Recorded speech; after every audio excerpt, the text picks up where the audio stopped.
Kita bersyukur kepada Tuhan ya. Sebelum kita merenungkan firman Tuhan pada hari ini, tadi sudah diumumkan oleh Pak Kemal tentang perizinan gereja kita. Saya sharing sedikit tentang hal ini untuk kita sama-sama doakan. Bapak Ibu sekalian, kita bersyukur sudah 2,5 bulan sudah kita beribadah di tempat ini. 10 minggu tepatnya kita sudah menikmati pimpinan Tuhan, kita bersama-sama beribadah dan bersekutu di tempat ini. Oke, sekarang kita akan masuk ke dalam pemberitaan firman Tuhan untuk kita sama-sama mempersiapkan hati.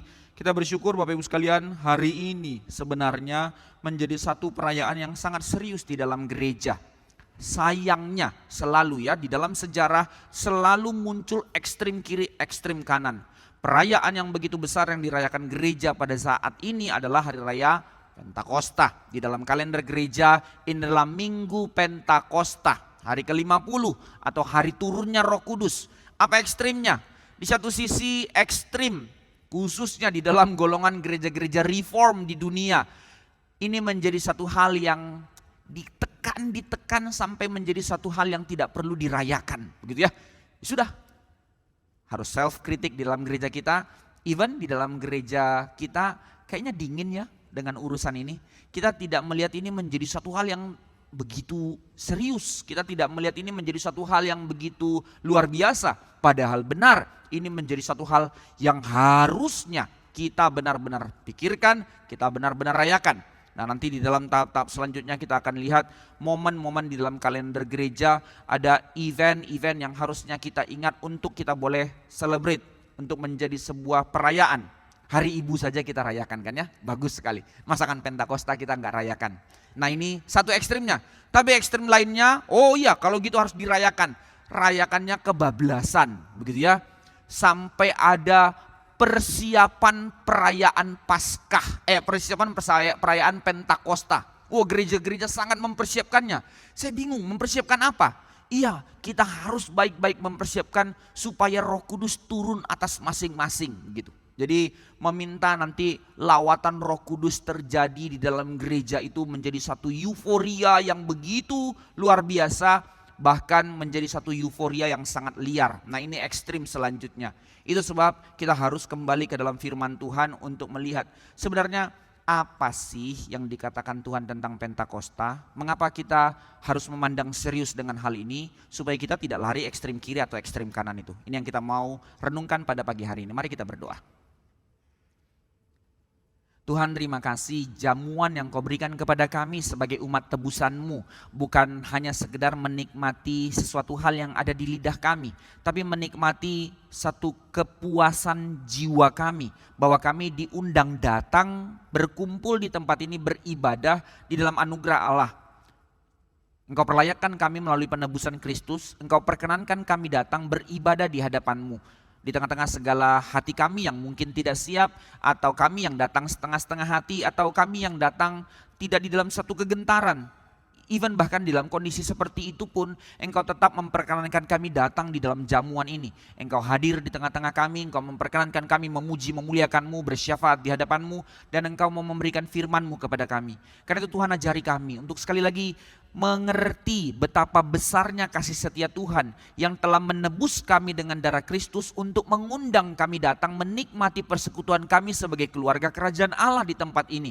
Biarlah kiranya kami sebagai gereja-Mu untuk tidak menjadi take it for granted dengan arti ibadah. Untuk tidak menjadi orang-orang yang sepele dengan keberadaan kami datang kepada ibadah. Karena sesungguhnya itu semata-mata karena anugerah-Mu. Khususnya pada hari ini Tuhan, kami merayakan satu hal yang begitu besar yang dikerjakan Allah dalam kehidupan kami. Bahwa kami mengingat kembali Roh Kudus turun atas kami. Biarlah kiranya kami boleh mengerti pengertian ini, kebenaran ini yang menjadi satu pengharapan yang begitu besar bagi kami, yang justru disediakan Tuhan menjadi jaminan dan kekuatan bagi kami untuk kami jalani seluruh kehidupan kami di tengah-tengah dunia ini. Karena itu Tuhan, berkati kami, beri kami firman-Mu, buka hati pikiran kami, buka telinga kami untuk sekali lagi menyelidiki kebenaran firman Allah yang akan menyelidiki hidup kami. Dengar doa kami dalam nama Tuhan Yesus kami berdoa. Amin. Mari kita buka sekali lagi Kisah Para Rasul. Baik bagian yang tadi sudah kita baca sedikit, tapi kita naik dulu sedikit ke atas di dalam Kisah Para Rasul yang pertama. Kita baca Kisah Rasul pertama dari ayat yang ke-12 sampai yang ke-14. Lalu kita skip tentang perjalanan kisah Yudas dan Matias. Langsung kita masuk ke dalam kisah Pentakosta pasal 2 ayat 1 sampai 4. Saya bacakan terlebih dahulu kisah para rasul 1 ayat 12 sampai 14. Lalu kita sama-sama sekali lagi membaca bergantian pasal 2 ayat 1 sampai 4. Saya bacakan ya. Maafkan, saya baca kalau begitu dari pasal 1 ayat 9 sampai yang ke-14. Demikian firman Tuhan. Kisah para rasul 1 ayat 9 sampai 14. Sesudah ia mengatakan demikian, terangkatlah ia disaksikan oleh mereka dan awan menutupinya dari pandangan mereka. Ketika mereka sedang menatap ke langit, waktu ia naik itu, tiba-tiba berdirilah 2 orang yang berpakaian putih dekat mereka dan berkata kepada mereka, "Hai orang-orang Galilea, mengapakah kamu berdiri melihat ke langit? Yesus ini yang terangkat ke sorga meninggalkan kamu akan datang kembali dengan cara yang sama seperti kamu melihat dia naik ke sorga." Maka kembalilah rasul-rasul itu ke Yerusalem dari bukit yang disebut Bukit Zaitun, yang hanya di seperjalanan Sabat jauhnya dari Yerusalem. Setelah mereka tiba di kota, naiklah mereka ke ruang atas tempat mereka menumpang. Mereka itu ialah Petrus dan Yohanes, Yakobus dan Andreas, Filipus dan Thomas, Bartolomeus dan Matius, Yakobus bin Alfeus dan Simon orang Zelot dan Yudas bin Yakobus. Mereka semua bertekun dengan sehati dalam doa bersama-sama dengan beberapa perempuan serta Maria ibu Yesus dan dengan saudara-saudara Yesus. Sekarang kita baca lagi bacaan bertanggapan kita tadi dari pasal 2 ayat 1 sampai 4. Mulai dari saya 1, Bapak Ibu sekalian 2, 3 sampai ke 4. Ketika tiba hari Pentakosta, semua orang percaya berkumpul di satu tempat.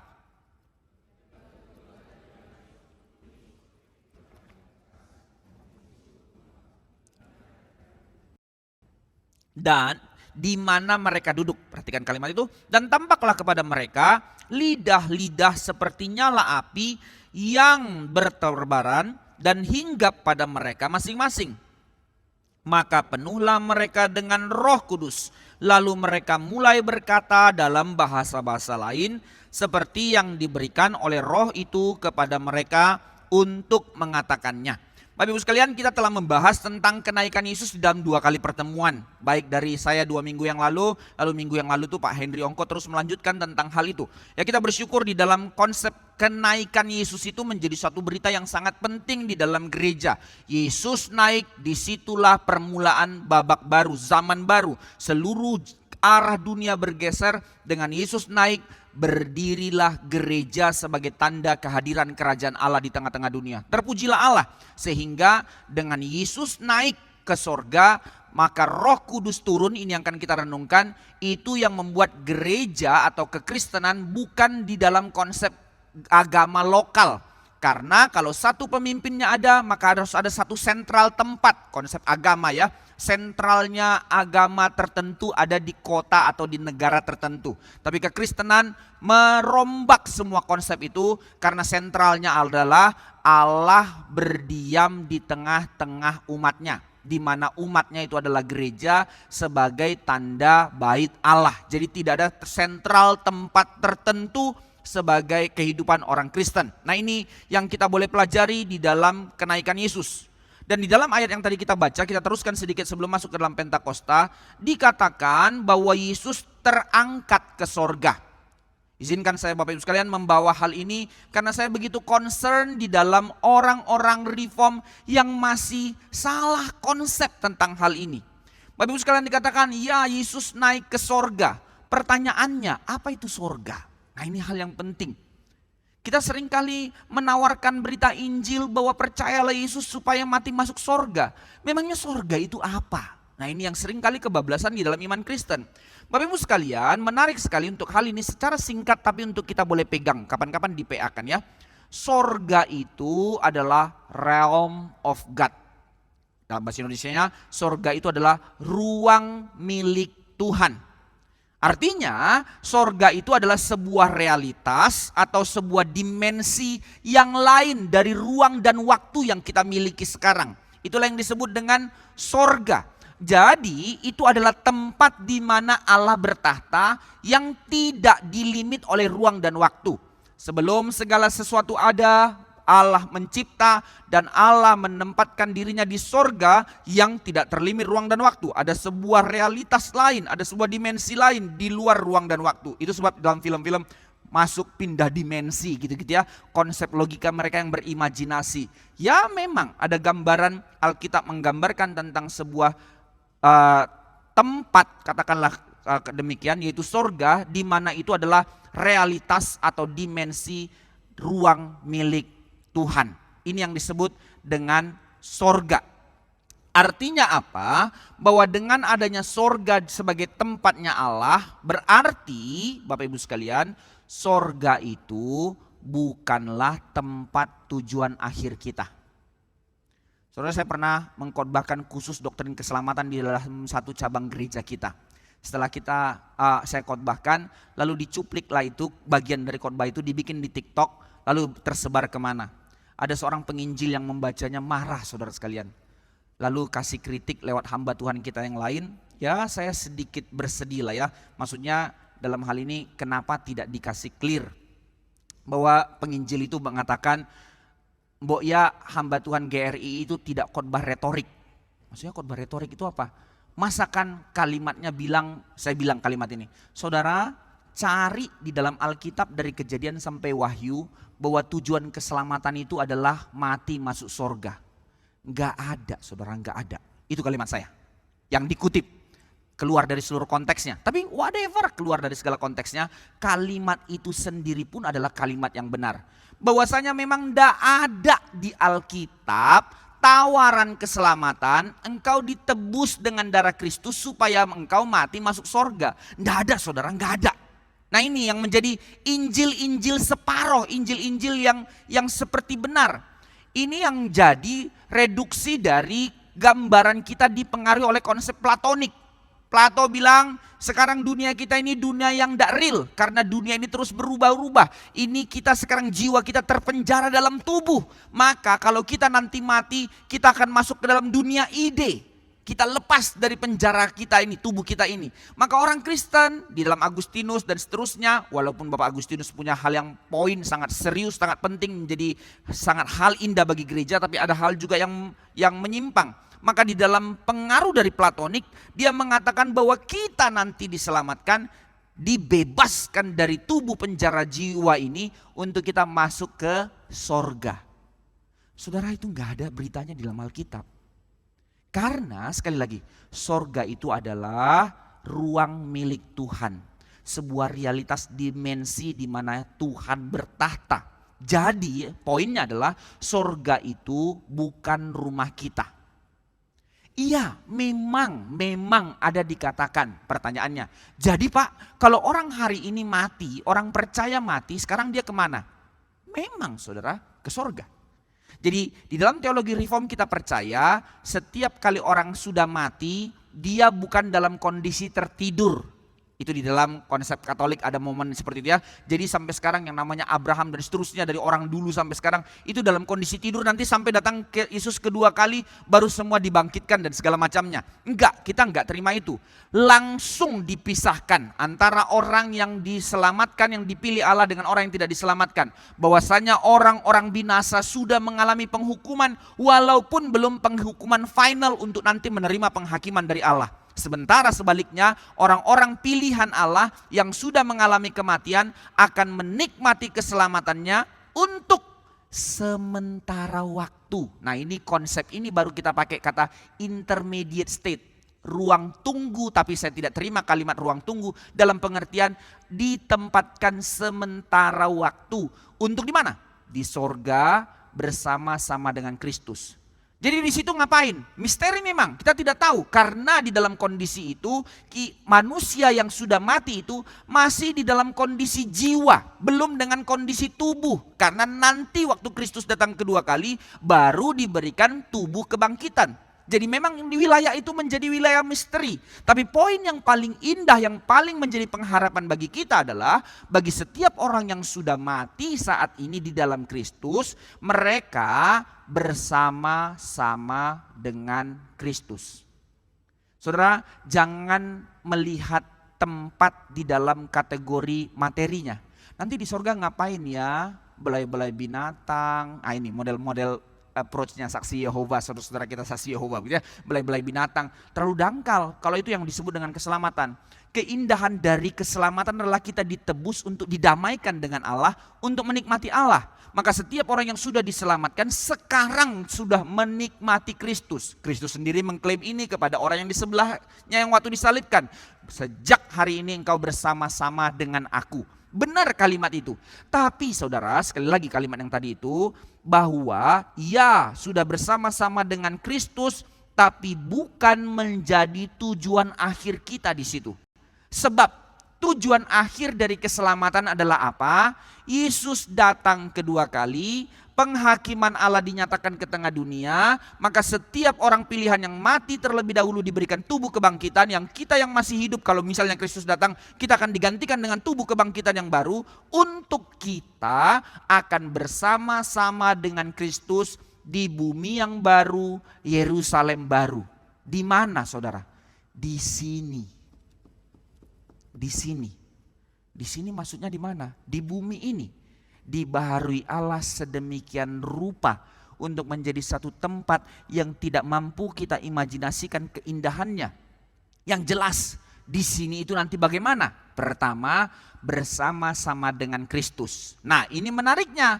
Jadi Kristus sekarang naik supaya kita tidak menjadi agama lokalan. Kalau Yesus di sentral titik tertentu di Yerusalem, maka orang Kristen harus menjadi agama lokalan. Sementara dia harus naik supaya Roh Kudus turun sampai waktunya genap, kaum pilihan Allah digenapi. Lalu Yesus datang kedua kalinya untuk nanti memperbaharui bumi dan menjadi bumi yang baru, Yerusalem baru. Disitulah Yesus bersama-sama dengan kita. Quote and quote, lokalan dalam pengertian apa? Kita bersama-sama dengan dia hadir secara fisik. Nah, ini menariknya di dalam doktrin kristologi keselamatan kita. Allah Tritunggal adalah Allah yang tak dicipta. Tapi Yesus Kristus pribadi kedua datang menjadi manusia dengan tubuh kemanusiaan yang dicipta. Berarti Yesus menjadi duinatur. Dia Allah 100%, tapi dia menjadi manusia 100%. Waktu dia inkarnasi. Tapi Yesus sendiri tidak dicipta. Pribadi Yesus adalah pribadi dari Allah Tritunggal. Tapi waktu dia datang inkarnasi jadi manusia, tubuh kemanusiaannya ya tentu dicipta, diproses, dibentuk. Ada titik mula Yesus menjadi manusia. Tapi indahnya saudara, titik mula ini menjadi titik yang tidak akan berakhir selama-lamanya. Maksudnya apa? Bahwa Yesus semenjak dia datang menjadi manusia dengan tubuh kemanusiaannya, dia Allah 100%, dia manusia 100%.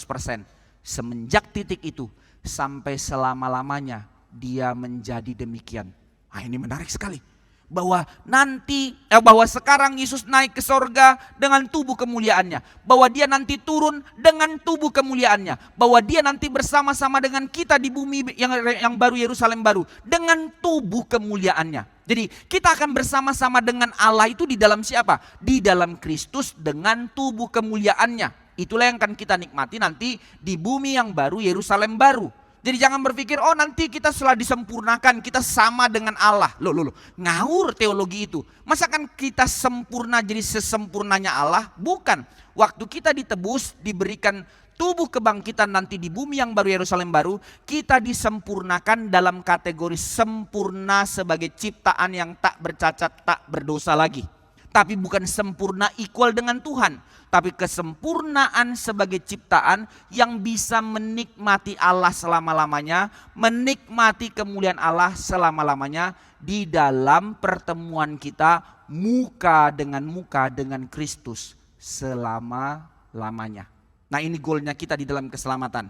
Jadi clear ya, bahwa undangan keselamatan, puncak dari keselamatan bukan supaya mati masuk surga. Tapi puncak keselamatan adalah di dalam tubuh kebangkitan kita kelak, kita akan bersama-sama dengan Kristus di bumi yang baru, Yerusalem baru.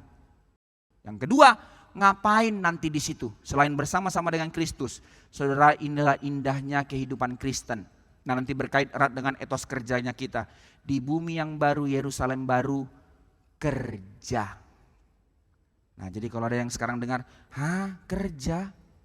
Aduh, kok nggak enak banget. Nah, itu tanda saudara tidak punya tempat di sana, gitu ya. Nggak ada tempat bagi pemalas di dalam keselamatan. Bahwa panggilan keselamatan adalah panggilan kita untuk ditebus, untuk menikmati Allah. Kalau kita melihat dari setting awalnya kejadian, bahwa manusia dicipta untuk memuliakan dan menikmati Allah. Bagaimana manusia yang segambar dan serupa dengan Allah diciptakan memuliakan Allah? Dengan cara kerja. Baiklah, kita menciptakan manusia menurut gambar dan rupa kita supaya mereka berkuasa atas alam. Kerja, saudara, kerja. Itu satu hal yang indah. Tapi kenapa sekarang kita kerja sungut-sungut? Ya, of course, karena distorsi dosa kita menjadi susah dalam pekerjaan. Tapi hai orang-orang Kristen, jika kita kembali kepada kesadaran penebusan untuk membawa kita melihat kembali pada panggilan awal penciptaan, lalu kita diridim. Kerja itu satu hal yang indah di hadapan Tuhan. Tentu tantangannya berat, tentu tidak gampang. Tapi mari kita melihat bahwa kita sebagai umat pilihan Allah bring shalom to the world lewat kerja. Makanya saudara sekalian, itu sebab sebegitu seriusnya lah kita kembali kepada konsep calling.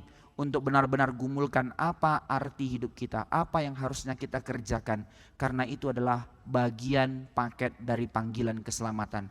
Jangan sembarangan kerja. Jangan asal-asal kerja.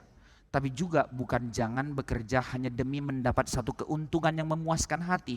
Tapi di mana kesadaran semakin besar kita dipakai Tuhan, semakin besar potensi kita dikembangkan bagi ke masyarakatan untuk menjadi berkat bagi banyak orang. Dan semakin besar nama Tuhan dipermuliakan. Itulah panggilan kerja di dalam penebusan. Sampai Yesus datang kedua kali, bumi yang baru, Yerusalem baru, di situ nanti kita akan kerja. Saya iseng-iseng, tapi ini bukan teologi yang korek dalam artian iseng-iseng. Kalau nanti di bumi yang baru, Yerusalem baru, kerja, kira-kira saya boleh nawar ya enggak ya, profesi apa nanti saya kerja di sana? Mungkin saya pilih tukang kopi, tukang kopi, gitu ya, tanam kopi karena saya suka kopi, begitu ya. Andai-andai dalam artian keindahan untuk menikmati satu keberadaan di dalam Tuhan. Itu sebab kalau kita melihat para teolog-teolog di Eropa, Amerika, tapi sekarang sudah sedikit ya. Para teolog itu kan dosen-dosen, mereka kalau udah pensiun, umur 60, 65 mereka pensiun. Rata-rata memilih jadi apa? Petani. Menarik sekali, atau menjadi penggembala domba dan segala macam. Karena mereka kembali ke alam untuk mengerti bahwa kerja berkuasa atas alam. Ya memang saya percaya profesi saya yang sekarang ini nanti tidak ada lagi di bumi baru, Yerusalem baru. Nggak perlu pendeta lagi ya, sudah bersama Kristus kok. Lu nggak perlu bro, sudah ada Yesus langsung begitu ya. Ya, jadi profesi Bapak Ibu yang mungkin lebih penting lagi nanti di sana. Mungkin masih ada akuntan kali ya, mungkin. Tapi itulah indahnya bahwa nanti di situ kita bersama-sama dengan Kristus. Oke. Kita masuk sekarang. Maka di dalam hal ini kita boleh melihat ada undangan Tuhan yang begitu indah yang menjadi pengharapan bagi kita. Ya, kita ditebus untuk dijamin, yang menjadi vokal poinnya adalah untuk kita bersama-sama dengan Kristus. Itulah sukacita kita. Apa yang lebih penting dari bersama dengan Kristus? Mau materi berkatnya ada atau tidak ada itu secondary. Tapi sang sumber berkatnya Kristus, aku bersama-sama dengan Dia. Apa sukacita yang lebih besar daripada hal ini? Inilah keselamatan. Dan kita telah melihat bahwa di dalam kebangkitan dan kenaikan Yesus, ini adalah menjadi babak baru, awal dari pembaharuan yang menggemparkan dunia menjadi satu sistem baru di dalam peradaban dunia. Seluruh sejarah dunia berubah dimulai dari Yesus yang bangkit dan naik. Kita sudah membahas itu. Nah, sekarang kita melanjutkan pembahasan kita. Dikatakan tadi di dalam Kisah Para Rasul 1, Yesus naik, terangkat, lalu awan menutupinya. Saudara sekalian, di dalam 2 minggu lalu saya membahas ini, bahwa ini bukan bicara Yesus naik, tiba-tiba awan tutup, lalu Yesus naik kemana? Keluar, entah singgah ke bulan atau singgah ke planet Mars atau mana, naik. Bukan saudara sekalian. Tapi kata awan di sini ini syarat dengan pengertian teologis. Mungkin saja secara literal murid-murid melihat sampai dia tertutup awan benar-benar literal, mungkin saja.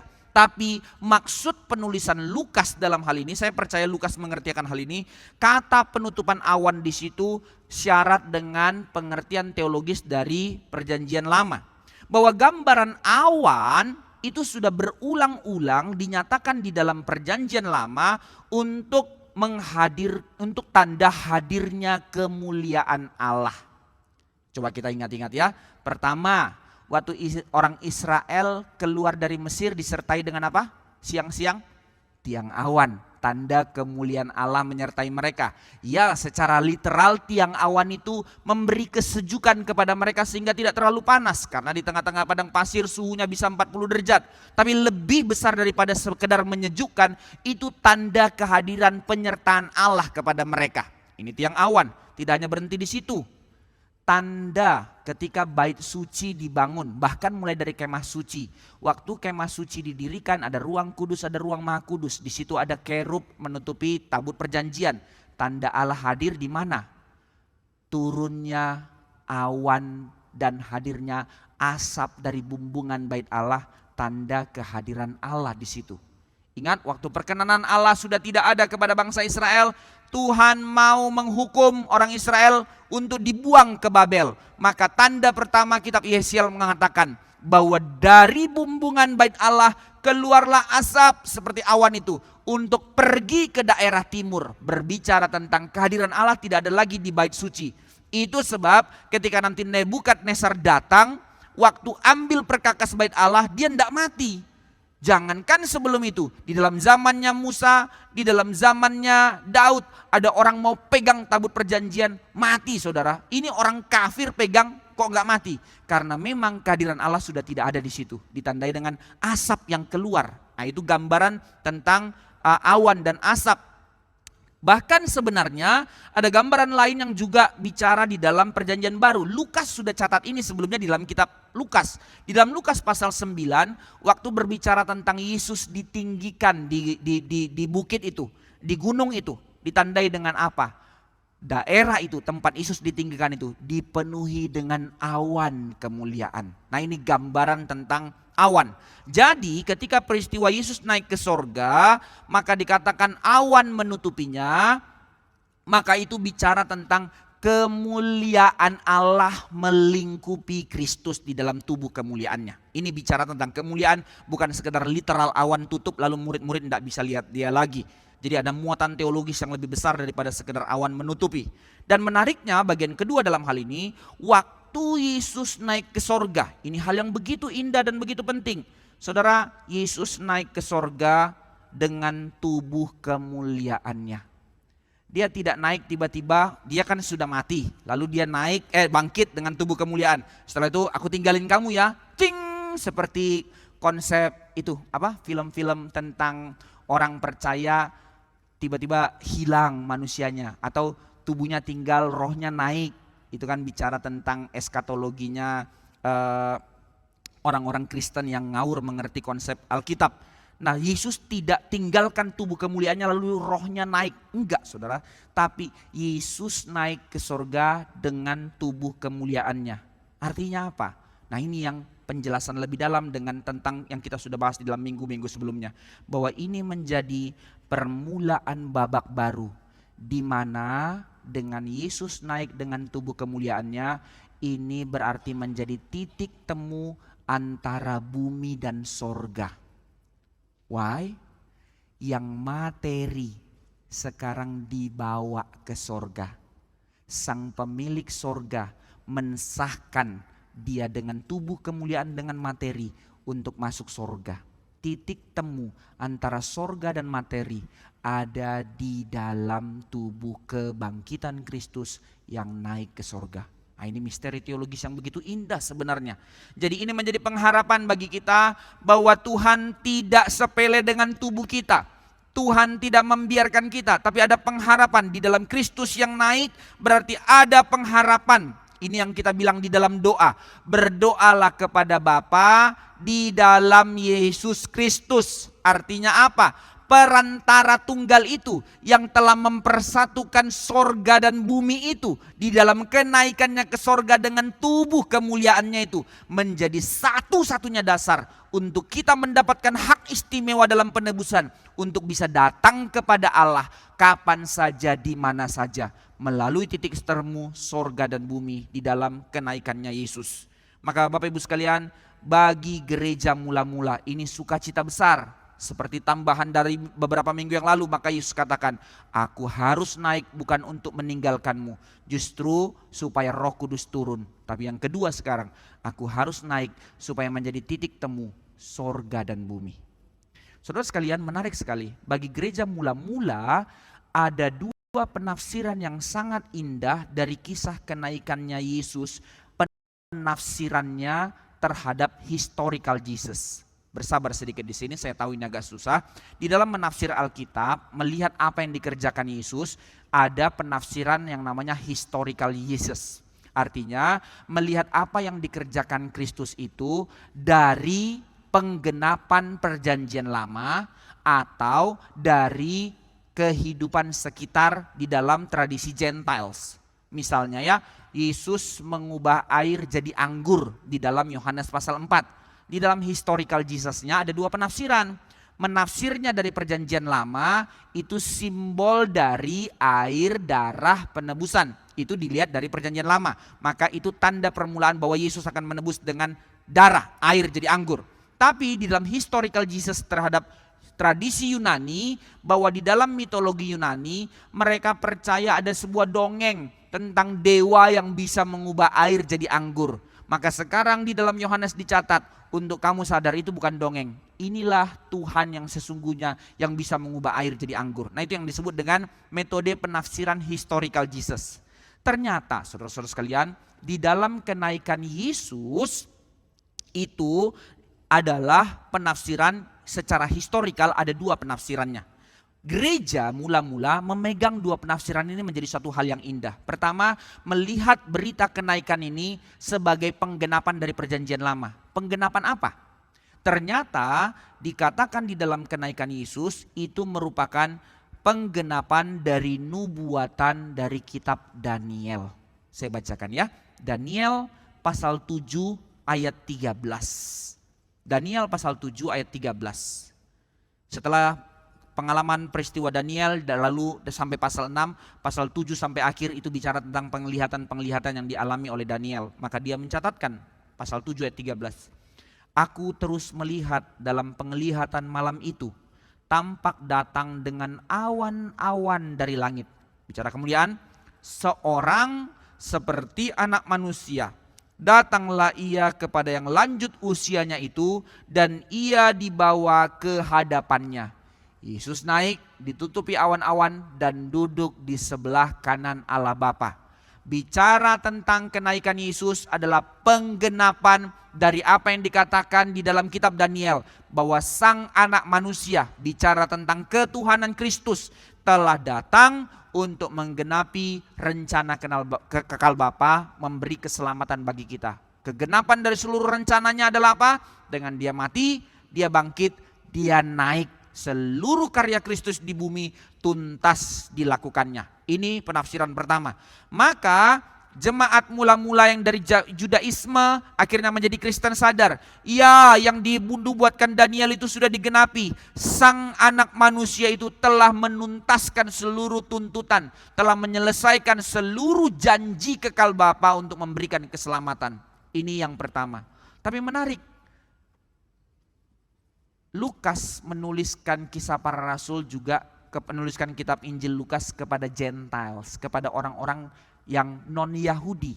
Maka penafsiran yang kedua muncul, bahwa di dalam tradisi orang Romawi, ketika Kaisar Roma itu meninggal, mereka memegang konsep Platonik tadi, bahwa waktu sang Kaisar, sang raja mati, berarti disitulah titik jiwanya lepas dari penjaranya. bahwa itu tubuh adalah penjara jiwa. Maka ketika sang raja itu mati, jiwanya lepas dari penjara, maka jiwa itu naik ke sorga. Nah ini di dalam konsepnya orang Romawi. Dan ketika sang kaisar itu naik ke sorga, itu menyatakan bahwa kaisar itu telah menjadi dewa.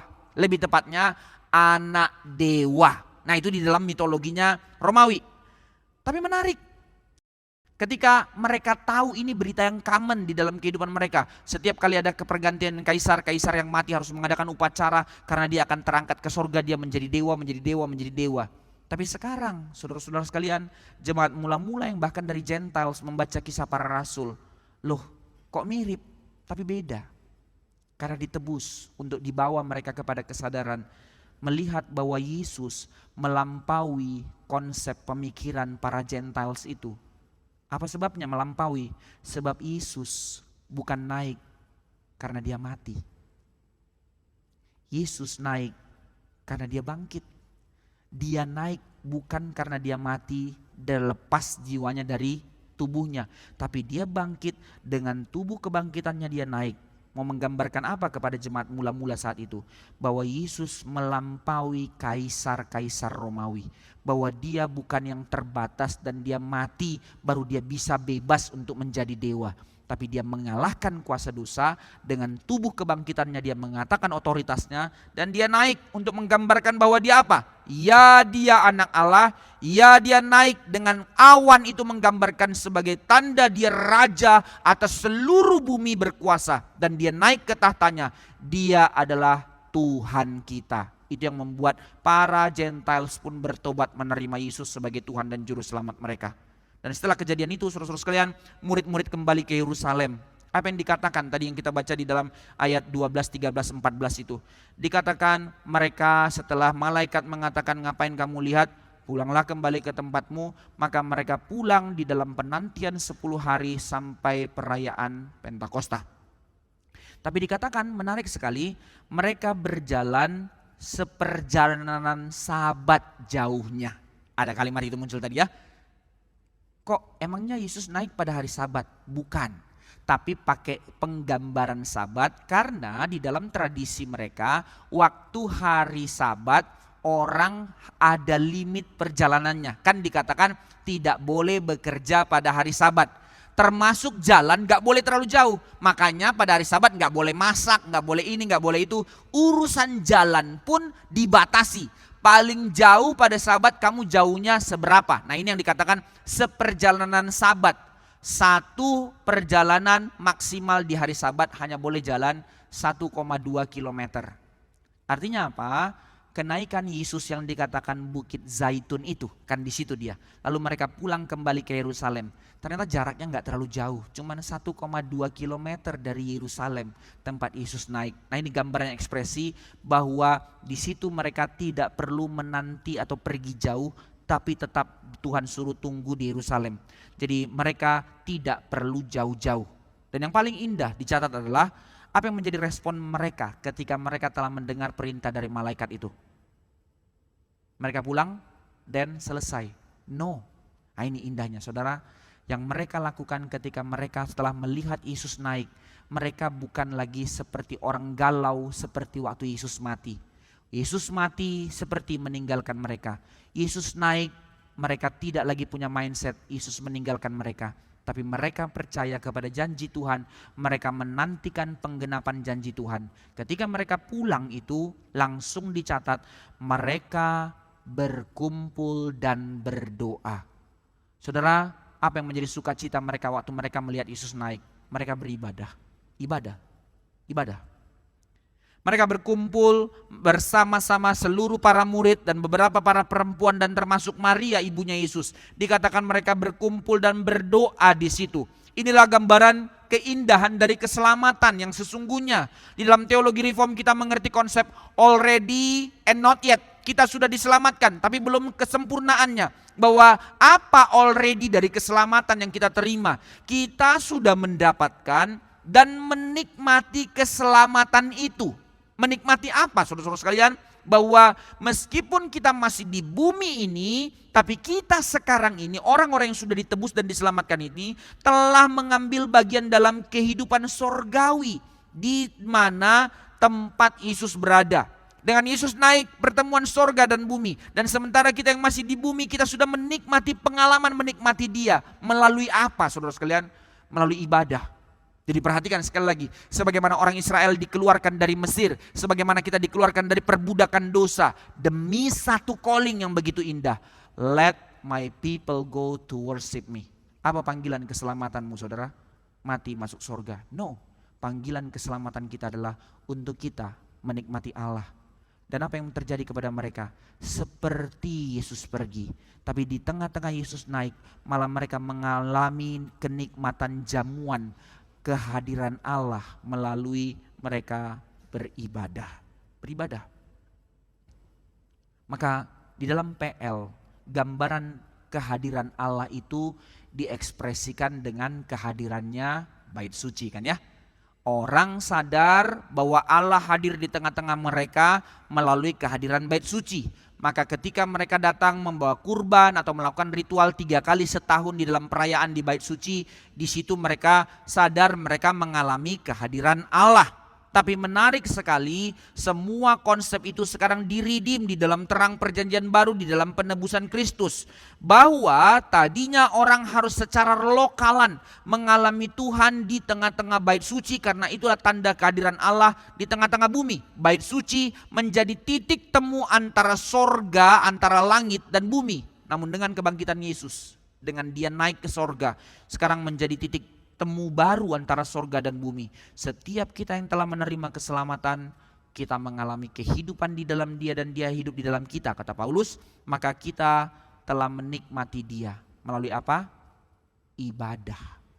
Bukan lagi di tempat tertentu yang namanya bait suci, tapi kita mengalami Dia, menikmati bayang-bayang sorgawi untuk kita bersekutu sebagai keluarga kerajaan Allah. Dan kita percaya di tengah-tengah ibadah yang kita lakukan, Kristus hadir. Itu sebab di dalam Calvin sebenarnya menetapkan setiap kali ibadah dia tidak bisa pisahkan antara ibadah dengan sakramen. Jadi tiap minggu harus ada perjamuan kudus, karena equal antara pemberitaan firman dengan sakramen. Di dalam keberadaan pemberitaan firman dan sakramen itu ada kehadiran Allah secara khusus. Makanya itu yang dikatakan Calvin, keseriusan ibadah gereja lokal itu tidak main-main. Ada kesungguhan di situ. Walaupun kita tidak mengkultuskan satu gedung gereja, tapi kita menyadari sebuah ibadah yang ditetapkan itu ada sebuah kekudusan kehadiran Allah secara khusus. Inilah arti ibadah dalam kehidupan kita. Inilah arti panggilan dari keselamatan untuk mengundang kita menikmati Dia. Itu sebab mengapa di dalam liturgi GRII ada votum di awal. Sebenarnya di dalam tradisi gereja-gereja masih banyak melakukan ini, dan puji Tuhan.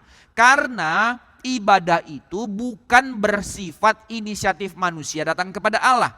Ibadah itu bukan karena kita ya udah Kristen ya datang ibadah lah. No, tapi kita menyadari ibadah adalah paket dari keselamatan.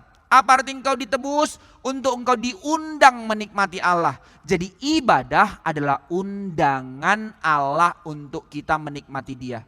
Itu yang dari gambaran jamuan pesta dan seterusnya. Maka saudara-saudara sekalian, kita tidak bisa sembarangan dengan ibadah. Kita tidak bisa take it for granted dengan ibadah. Kita nggak bisa menjadi orang yang menyepelekan panggilan ibadah.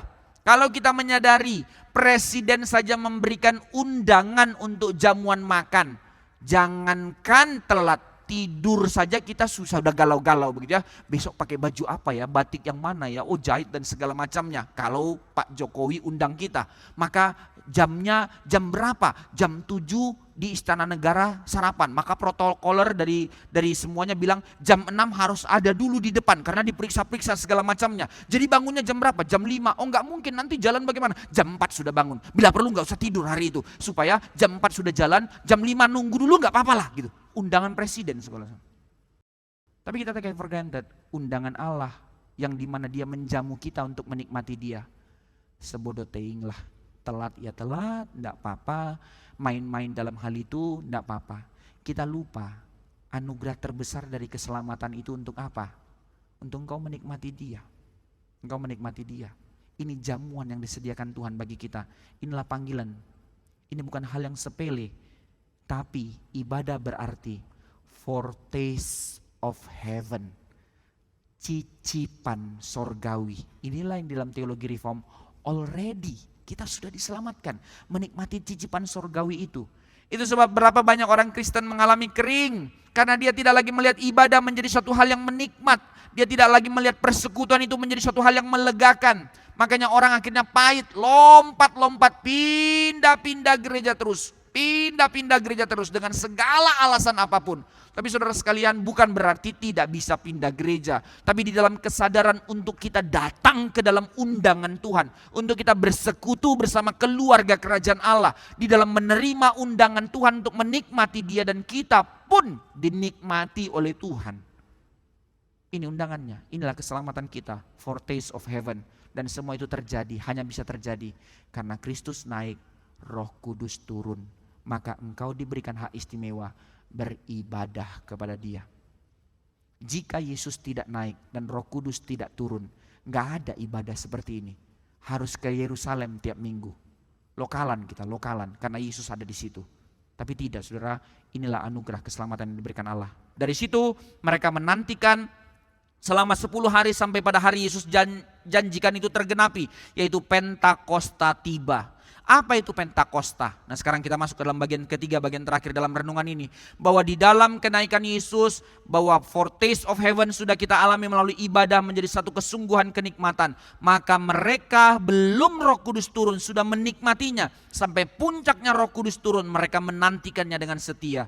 Apa itu Pentakosta yang kita rayakan sekarang? Di dalam beberapa puluh tahun terakhir ini telah menjadi satu pergerakan yang begitu liar. Pentakosta telah begitu jauh diselewengkan dari makna dan pengertian yang sesungguhnya melalui praktek-praktek keagamaan yang sangat liar, ditandai dengan kebisingan-kebisingan, ditandai dengan ketidakteraturan. Maka itu yang diekspresikan dari kehadiran Roh Kudus.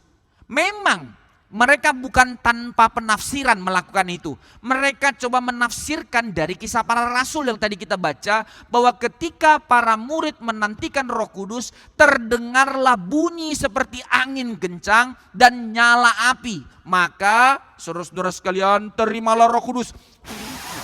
Enggak ada ya, sini. Enggak bisa mic-nya. Harus gitu. Gitu. Tapi itu mulutnya supaya menggambarkan bayangan angin kencang dan segala macam. Nah, ini sudah menjadi penafsiran yang terlalu literal untuk dikembangkan, menjadi liar. Bukan itu. Kenapa yang menjadi fenomenanya yang dikejar? Bukan dasar pengertian firman-Nya yang didalami. Saudara, itu pengertian yang begitu liar yang telah diartikan dalam banyak gereja yang membius manusia kepada sebuah fenomena permainan emosi saja. Bukan itu yang diinginkan Tuhan. Bukan itu. Ya, saudara sekalian, memang ada bunyi angin kencang. Ya, memang ada lidah-lidah api yang menghampiri mereka. Tapi perhatikan kata kecil itu. Waktu mereka duduk.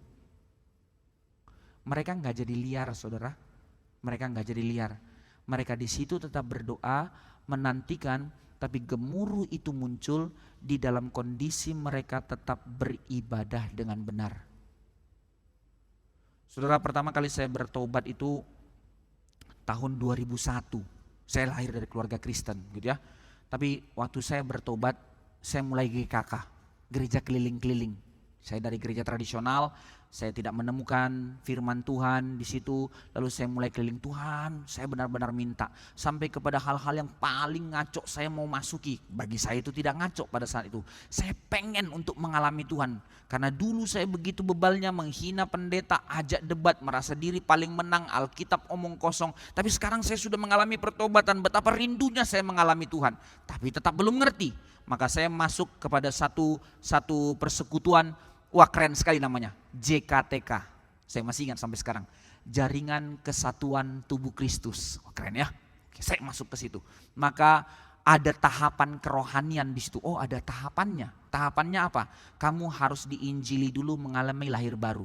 Setelah lahir baru, kamu harus mengalami tahapan kerohanian. Semakin bersekutu, doa dan segala macam, kamu akan mengalami pelepasan. Pelepasan apa lagi? Iya, sudah mengalami lahir baru belum mengalami pelepasan. Iya, harus lepas dulu dari manusia lama, adalah pelepasan roh marah lah, roh apalah, tergantung kamu apa. Kamu roh zina lah atau apapun itu, lepas dulu. Itu tahap keduanya. Tahap ketiga, nanti kamu akan mengalami yang namanya kepenuhan roh. Kepenuhan roh itu apa? Bahwa Roh Kudus akan berkuasa atas kamu, kamu tidak berkuasa atas dirimu sendiri. Wah, saya sudah minta, tahap pertama saya sudah mengalami. Tahap kedua mereka trace, kamu narkoba enggak? Enggak. Kamu pornografi enggak? Enggak. Kamu ini enggak. Oke, berarti roh pelepasan tidak perlu, kamu sudah. Oh oke, tahap kedua saya sudah lulus. Tahap ketiga, setahun lebih saudara, saya enggak dapat kepenuhan roh ini. Teman saya yang baru mengalami doa kelepasan langsung mengalami yang namanya pengalaman roh. Saya doa sama Tuhan, saya marah sama Tuhan. Tuhan bagaimana, kenapa saya nggak dapat? Sampai ada event khusus, Pentakosta. Saya datang, sudah persiapkan diri 2 minggu, pokoknya ngotot sama Tuhan. Hari ini kalau nggak dapat lagi, something wrong Tuhan, something wrong.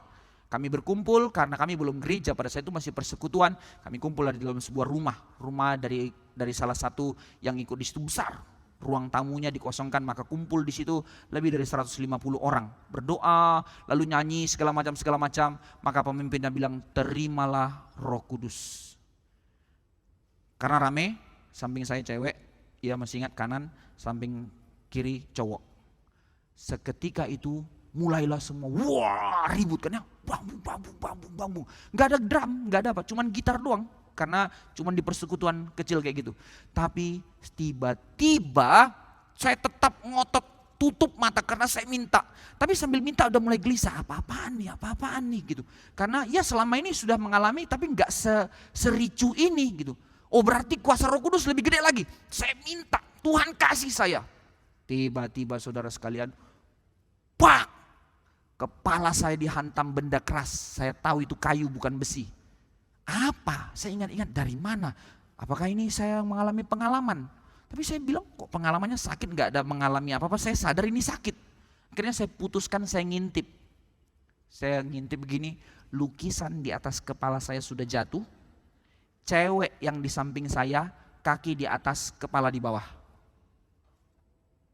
Langsung saya bilang, sampai mati saya nggak mau, sampai mati saya nggak mau. Keluarkan saya dari sini Tuhan, keluarkan saya dari sini Tuhan. Cuman itu doa saya, sampai 1 jam itu semua selesai. Benarkah Roh Kudus menghina tubuhmu yang katanya tubuhmu adalah bait Allah? Puji Tuhan cewek itu pakai celana. Kalau dia pakai rok, lihat di mana gereja mengatakan Roh Kudus turun, di mana gereja melihat Roh Kudus. Roh kudis, saudara, roh kuda liar itu. Tapi mari kita kembali dalam hal ini. Bahwa kebenaran firman Tuhan bagi orang Yahudi ini menjadi suatu hal yang begitu indah untuk kita lihat. Bahwa ini tidak bisa diselewengkan. Mari kita menemukan kembali kebenaran firman Tuhan. Apa arti Pentakosta sebenarnya? Nah, kita jawab sekarang. Ternyata Pentakosta harus ditarik kembali kepada perjanjian lama. Bagi orang Yahudi, Pentakosta itu adalah hari ke-50 setelah Paskah. Konsep pada zaman itu kembali kepada kisah di dalam bangsa Israel dibebaskan dari Mesir. Bahwa mereka dibebaskan dari Mesir, mereka mengalami Paskah untuk menikmati keselamatan. Lalu setelah itu di dalam perjalanan kehidupan mereka mulai bercocok tanam dan segala macamnya. Maka momennya itu adalah hari mereka setelah Paskah, mereka merayakan hari raya panen.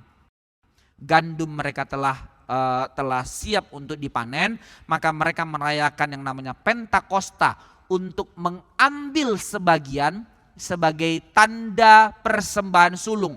Jadi mereka langsung ambil sebagian, jadi panennya belum selesai, belum, hanya khusus ambil bagian yang terbaik untuk mereka datang kepada Tuhan, untuk mereka bersyukur kepada Tuhan, supaya mereka memberikan yang terbaik kepada Tuhan dan sekaligus menjadi doa agar setelah ibadah itu mereka langsung lanjut panen, semua panennya itu bisa dijalankan dengan baik. Itu tujuannya. Jadi 2, mereka setelah Paskah lalu melanjut kembali ke pertanian mereka, saatnya panennya tiba, lalu mereka ambil sebagian buru-buru dulu langsung dipersembahkan kepada Tuhan karena yang prioritas itu Tuhan. Lalu setelah mengadakan Pentakosta itu hari ke-50 sebagai hari raya panen itu, baru mereka memanen seluruh hasil tanaman mereka. Tapi di dalam konteks mereka ini bukan sekedar perayaan doang, bukan. Ini adalah cara mereka untuk mengingat kasih setia Tuhan. Mulai dari merayakan Paskah sebagai tanda pembebasan mereka di Mesir, hingga 50 hari kemudian mereka sampai di Gunung Sinai pada saat itu, yaitu di mana Musa menerima hukum dari Tuhan, 2 loh batu. Jadi mereka merayakan melalui panen itu Tuhan memelihara, sekaligus mereka mengingat kasih setia Tuhan di dalam perjalanan kehidupan mereka yang telah membebaskan mereka dari dosa, dan mereka merayakan tentang Allah yang memberikan kepada mereka umat tebusannya, yaitu hidup baru. Keluar dari perbudakan menjadi orang merdeka untuk menikmati Allah. Mereka bukan lagi budak, melainkan hidup dalam rancangan Tuhan. Maka inilah yang dirayakan mereka di dalam Pentakosta. Tapi kembali dalam hal ini, Pentakosta, perayaan hari panen, persembahan buah sulung kepada Allah. Hal ini sangat melekat di dalam pemikiran orang Yahudi. Tapi sekarang Lukas menceritakan peristiwa Pentakosta di dalam sebuah momentum baru, sebuah perubahan yang radikal dari kepercayaan yang mereka pada umumnya terima. Terjadi sebuah perubahan, yaitu apa? Bahwa di hari Pentakosta itu Roh Kudus turun. Lalu apa yang terjadi? Dikatakan di situ para rasul dipenuhi oleh Roh, kemudian mereka menjadi orang-orang yang dipenuhi dengan Roh untuk bersaksi tentang Kristus. Ini minggu depan kita akan bahas. Melalui itu mereka memenangkan orang-orang bertobat menerima Kristus. Hari Pentakosta seharusnya membawa korban sulung untuk sebagai tanda syukur kepada Tuhan, untuk mereka memulai lagi panen mereka, untuk seluruh panennya diberkati oleh Tuhan. Tapi hari itu Pentakosta menjadi satu cara yang sama tapi dalam motif yang berbeda. Mereka dipenuhi oleh Roh Kudus, mereka bersaksi tentang Kristus, dan mereka memenangkan orang-orang bertobat kembali kepada Kristus. Apa artinya? Ini adalah sebuah tanda, saudara sekalian, eko dari Pentakosta Judaisme. Jiwa-jiwa yang bertobat itu seperti sebuah persembahan sulung, berkas pertama buah sulung yang dipersembahkan kepada Allah sebagai tanda akan datangnya panen besar, untuk setiap kita pergi untuk Injil terus diberitakan, dan berita itu akan menjadi berita yang tidak akan pernah terhentikan, untuk panen itu akan terus berjalan sampai Kristus datang kembali. Lihat paralelnya, Pentakosta hari ke-50 orang Israel merayakan Musa yang naik lalu turun bawa 2 loh batu. Namun sekarang Pentakosta yang baru ini berarti Yesus naik seperti Musa naik ke bukit itu.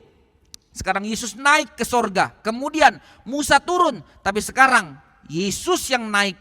Kemudian dia turun, bukan dengan dia turun membawa 2 loh batu, tapi Yesus turun melalui apa? Melalui Roh Kudus yang turun untuk menuliskan hukum itu di dalam hati kita. Bahwa bukan lagi dalam 2 loh batu, tapi dalam loh hatimu diukir Kristus Tuhan dan Raja atas hidupmu. Ini Pentakosta, ini selebrasinya. Saudara bersukacitalah, melalui Pentakosta engkau tahu bahwa Roh Kudus mengukirkan di dalam hatimu Yesus Tuhan dan Juru Selamatmu. Maka Pentakosta memiliki arti yang sangat khusus di dalam teologinya Lukas, bahwa melalui Roh Kudus kuasa kreatifnya Tuhan turun dari sorga ke bumi untuk menyatakan pekerjaan Allah dimulai di bumi, dan kuasa itu melalui Roh Kudus diberikan kepada kita sebagai orang-orang yang akan memanennya, sebagai satu rasa syukur kita dan sebagai doa kita untuk kita dipakai untuk meneruskan panen ini sampai keberhasilannya, menjadikan kita orang-orang yang menikmati kasih setia Tuhan.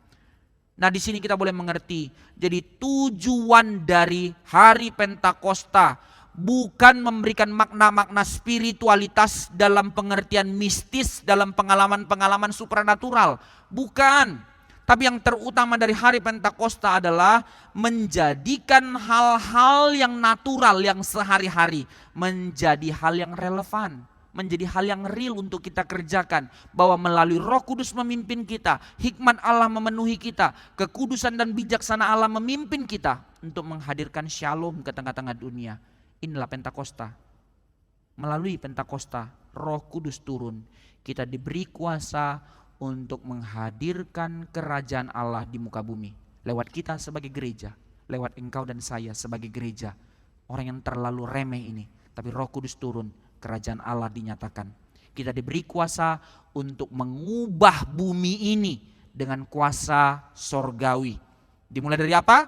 Bukan mengubah hal-hal yang spektakuler, tapi dari hal yang ordinary.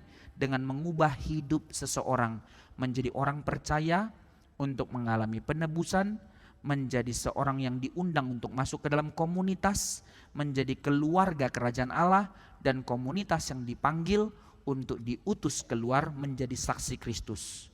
Dari awal saudara-saudara digambarkan, Yesus naik, Roh Kudus turun, mereka berkumpul bersekutu. Roh Kudus turun mengubahkan mereka dan mengubahkan kita menjadi ciptaan baru, menjadi orang-orang kudus yang diberikan hak istimewa untuk menikmati dan mengalami Allah. Roh Kudus turun menjadi penggenapan semangat tabernakel, titik temu sorga dan bumi di dalam kehadiran Allah secara khusus dalam kehidupan kita melalui kehadiran Roh Kudus. Maka Roh Kudus turun, ini menjadi buah sulung. Injil diberitakan, orang dipertobatkan, dan untuk seterusnya Injil akan terus disiarkan sampai terus menuai jiwa kegenapan kaum pilihan Allah. Panen itu tidak akan pernah gagal. Penutup, ditandai dengan apa peristiwa Pentakosta? Ayat 2 dan 3 mengatakan, seperti bunyi tiupan angin keras dan lidah api. Dalam konteks saat itu mereka mengerti bahwa angin dan api adalah kekuatan liar yang tidak dapat dijinakkan oleh manusia. Itu satu power yang begitu besar. Maka pengalaman bunyi tiupan angin keras dan lidah api itu pastilah hal yang menakutkan bagi mereka, tapi sekaligus menjadi satu sukacita besar dalam hati mereka. Mengapa? Bahwa melalui hal itu terjadi untuk menyatakan sebuah momentum, sebuah peristiwa besar yang sedang terjadi, bahwa kuasa Allah yang begitu besar sedang bekerja dan dimulainya misi kerajaan Allah bukan dengan hal kecil dan main-main. Maka itu sebab jangan menjadi penafsiran yang melebar. Ya, peristiwa itu ada angin, sepertinya bunyi angin ribut dan bara api, tapi itu momentum peristiwa untuk menyatakan dimulainya misi kerajaan Allah. Bukan suatu hal yang bisa dipikirkan oleh manusia, bukan suatu hal yang bisa dibendung oleh manusia, tapi sebuah perkara besar yang dimana manusia bisa menerima dengan diam, bukan mengkontrolnya. Bahwa setiap kali akhirnya orang menafsirkan, maka setiap kali perayaan Pentakosta harus mengalami peristiwa seperti itu. Tentu tidak. Bukan manifestasi kuasa Roh Kudus yang harus ditandai dengan fenomena-fenomena seperti itu baru Roh Kudus kerja. Tapi itu momentumnya pada peristiwa itu. Maka disitulah Allah memulai pekerjaannya, Roh Kudus turun. Ini momentum, sekali lagi saudara-saudara sekalian, satu kali peristiwa dimulainya turunnya Roh Kudus, satu kali untuk selama-lamanya. Bukan bolak-balik tiap tahun naik turun ya. Tiap kali hari Pentakosta Roh Kudus turun, nanti tahun depan minta lagi. Bukan. Mengenai bahasa roh akan kita bahas di dalam minggu depan. Tapi kembali ke dalam pembahasan Pentakosta ini berbicara tentang apa? Buah sulung. Roh Kudus turun, buah sulung dimulai, berdirinya gereja sebagai tanda kerajaan Allah. Roh Kudus turun, hadirnya hari depan bagi kita. Ini jadi penghiburan dan pengharapan kita bahwa hidup kita yang kita jalani sekarang di dalam Roh Kudus ini adalah hidup baru yang menuju pada hari depan yang sudah ditetapkan Allah. Bahwa hidup sekarang kita yang dipimpin oleh Roh Kudus ini ada dalam kehidupan, di dalam kemenangan dari kebangkitan dan kenaikan Yesus di tahtanya. Dan hidup kita ini adalah hidup dalam jaminan yang sempurna bahwa Roh Kudus pimpin dan Kristus bertahta. Dan dengan cara ini kita dipimpin Roh Kudus untuk menjadi gerejanya, menghidupi kehidupan dalam rancangan Allah, dalam ketetapan Allah. Karena itu saudara sekalian, pulanglah dengan hati yang berkata, jangan takut. Apa sebab? Sebab Roh Kudus yang berdiam di dalam engkau bukan roh yang kecil. Dia bukan sekedar sebuah kuasa atau energi yang mengalir dalam tubuhmu, melainkan dia adalah pribadi ketiga dari Allah Tritunggal yang melahirbarukanmu, yang membentukmu, yang memimpinmu dan akan terus memurnikan hidupmu. Itu sebab baik-baik berdoa, jangan sepelekan Pentakosta. Serius minta untuk Roh Kudus terus memimpin hidupmu, supaya engkau mengerti dan mengalami Pentakosta yang begitu serius itu dari hadapannya Tuhan untuk engkau dan saya. Mari berdoa. urapan terbesar yang Kristus berikan ketika kami ditebus bukan berkat-berkat materi, tapi Engkau mengurapi kami dengan Roh Kudus turun atas kami. Oh Tuhan, begitu besarnya kasih setiamu. Bapa merencanakan keselamatan bagi kami, Yesus menggenapi keselamatan bagi kami, dan Engkau pergi bukan untuk meninggalkan kami, tapi supaya Roh Kudus Allah turun atas kami. Sebegitu seriusnya setting yang Tuhan sudah sediakan dalam kehidupan kami, sehingga tidak ada alasan untuk kami takut, tidak ada alasan untuk kami terus hidup seperti dunia dan terus mengejar kenikmatan dunia, karena di dalam setting rancangan kekekalan yang sudah Kau sediakan bagi kami, ada setting damai sejahtera, ada setting sukacita, ada setting kemuliaan. Karena itu Tuhan, ajar kami menghidupi setting yang telah Kau sediakan ini bagi kami. Pimpin kami, berkati kami, sehingga seluruh langkah kami, pekerjaan kami, keluarga kami, pelayanan kami, sesungguh-sungguhnya hanya di dalam pimpinan Roh Kudus dan untuk kemuliaan Allah. Berkatilah kami. Terpujilah Engkau ya Allah yang hidup, dalam nama Tuhan Yesus kami berdoa. Amin.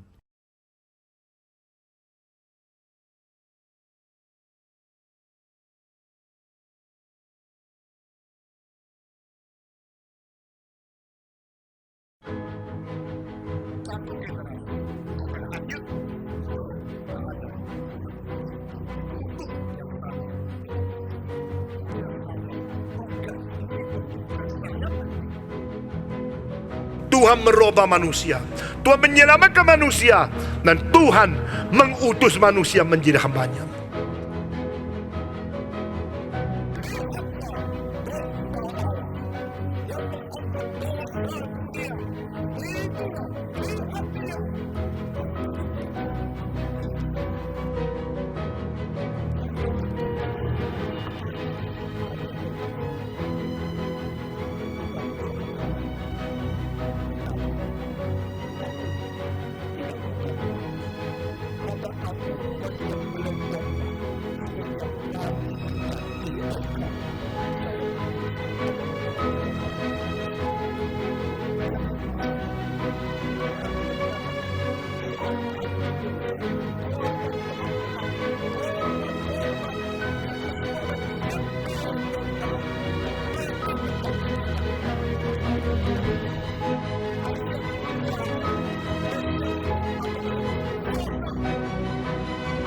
Dunia dari mana?